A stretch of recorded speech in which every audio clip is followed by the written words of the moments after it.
안녕하세요. 쉽고 빠른 세무 꿀팁을 전해드리는 세무사 절세왕 조절세입니다.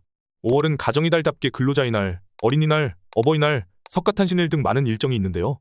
또한 5월 종합소득세 신고기간이 돌아왔습니다. 벌써부터 저희 영상에 댓글로 많은 분들이 문의를 주시는데요. 매출이 많으신 분들은 소득세가 많이 발생하실 테니 세금을 최대한 줄이는 것이 중요하죠. 그래서 이번 영상에서는 종합소득세를 줄일 수 있는 방법에 대해 자세히 설명드리도록 할게요.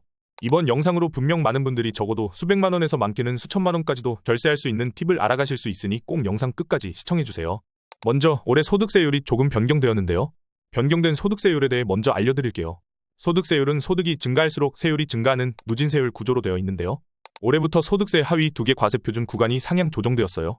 6% 세율이 적용되는 소득세 과세표준 구간이 1200만 원 이하에서 1400만 원 이하로, 15% 세율이 적용되는 소득세 과세표준 구간이 1200만 원 초과 4600만 원 이하에서 1400만 원 초과 5000만 원 이하로 변경되었어요.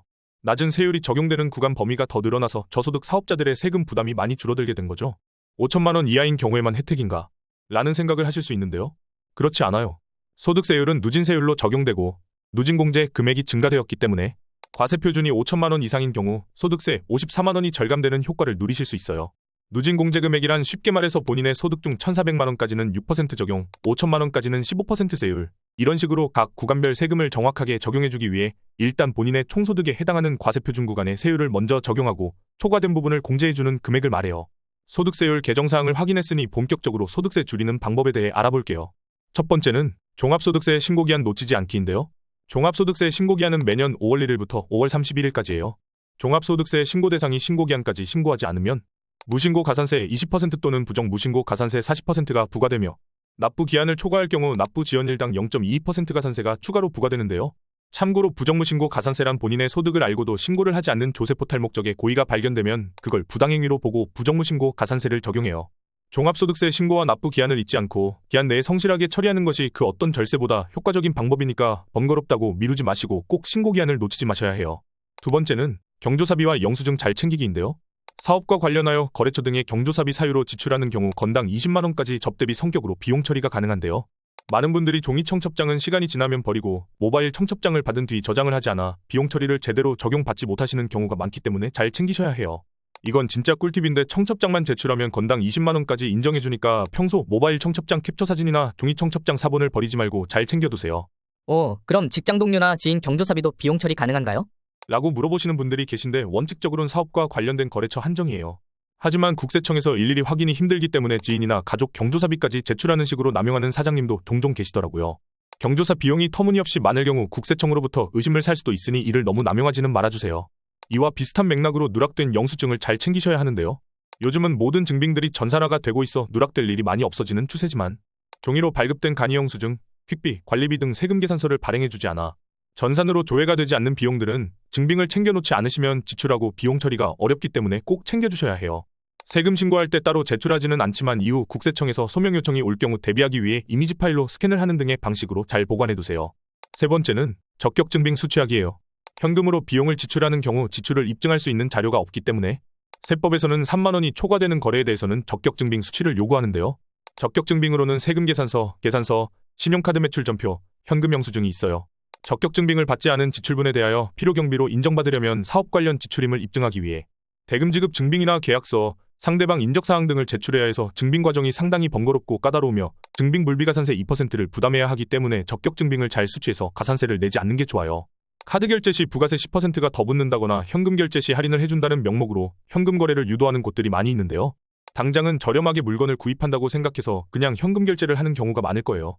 하지만 나중에 비용을 인정받지 못할 수 있고 증빙불비 가산세 등 불이익을 받을 수 있기 때문에 꼭 적격 증빙을 수취하는 것이 좋아요. 단순히 비용 처리를 조금 더 할 수 있다는 장점뿐만 아니라 앞서 설명드린 소득별 과세 구간이 달라질 수 있기 때문에 잘 챙기셔야 해요. 네 번째는 간편장부 대상자인 경우 복식부기로 신고하기예요. 많은 간편장부 대상자분들이 이 내용을 잘 모르시고 계시더라고요. 간편장부 대상자가 복식부기로 소득세를 신고하는 경우 절세 혜택이 3가지 정도 있는데요. 첫 번째는 100만 원 한도로 최종 산출세액의 최대 20%까지도 기장세액 공제를 적용할 수 있어요. 기장세액 공제는 간편장부 대상자가 종합소득세 확정신고 시 복식부기 방법으로 소득 금액을 계산하고 신고하는 경우 종합소득세 산출세액에서 최대 20% 한도 100만 원까지 공제하는 제도예요. 두 번째는 적자가 발생했을 경우 기장으로 내용을 증명해서 2월 결손금 제도를 이용할 수 있는데요. 간편장부도 2월 결손금을 처리할 수는 있지만 많은 사장님들이 적자가 발생한 연도에는 세금 신고를 대충 하기 때문에 이 부분에 대한 관리를 잘 못하시는 것 같아요.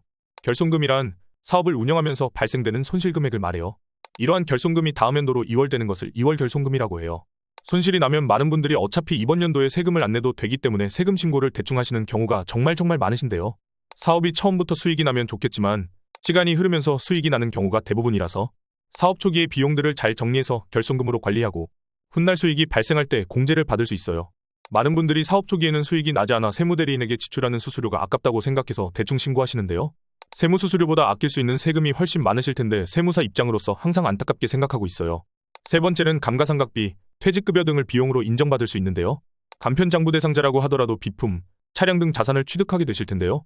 장부를 기장하지 않고 간편장부로 종합소득세를 신고하는 경우 구매한 자산에 대해 신고하지 않아 감가상각비를 비용 처리하지 못하는 경우가 많아요. 다음으로 퇴직급여란 직원 고용 시 퇴직금을 지급하기 위해 매년 DB 또는 DC 방법으로 퇴직연금을 적립하게 되는데요. 퇴직연금으로 적립하는 경우 근로자가 실제로 퇴직하지 않더라도 비용 처리가 가능해요. 물론 퇴직금 비용 처리는 근로자가 퇴직할 때 지출해도 전액 비용 처리는 가능해요. 퇴직연금으로 적립하지 못하셨더라도 퇴직금을 전액 지급하고 난 뒤라면 복식부기 방식으로 신고할 경우 비용 처리가 가능해요. 자산 구입이 많으신 분들은 감가상각비 등으로 비용 처리를 할 수 있기 때문에 꼭 세무사와 상담을 하시는 게 좋아요. 복식부기로 신고하실 때 주의할 점은 소득 금액을 20% 이상 누락하여 신고하는 경우 기장세액공제 등 혜택 적용이 안 되니까 꼭 세무대리인을 통해 복식부기 장부를 작성해서 신고하시는 걸 추천드려요. 다섯 번째는 부양가족 인적공제 챙기기인데요. 정말 요건만 갖춘다면 공제 금액이 엄청난 소득공제 혜택인데요. 종합소득세 부양가족 인적공제는 본인, 배우자, 기타 부양가족에 대해 인당 150만원씩 기본 공제를 해줘요. 기본공제 대상자가 추가공제 요건에 해당하는 경우 기본공제 150만원 외 추가로 해당 금액을 공제해주고 있어요. 부모님 또는 배우자, 자녀가 있으신 분들은 공제 요건 확인하셔서 꼭 적용받으시길 바랄게요. 여기서 주의하실 점 알려드릴게요. 모두 채용 단순경 비율 신고 대상자분들은 본인 외에는 인적공제가 적용되지 않은 상태로 설정되어 있으니까 인적공제 적용 가능하신 분들은 그대로 신고하지 마시고 꼭 인적공제 관련 사항을 수정해서 신고하셔야 해요. 인적공제와 관련하여 궁금한 내용이 있으신 분들은 고정 댓글 링크 참고 부탁드려요. 여섯 번째는 노란우산공제 활용하기예요.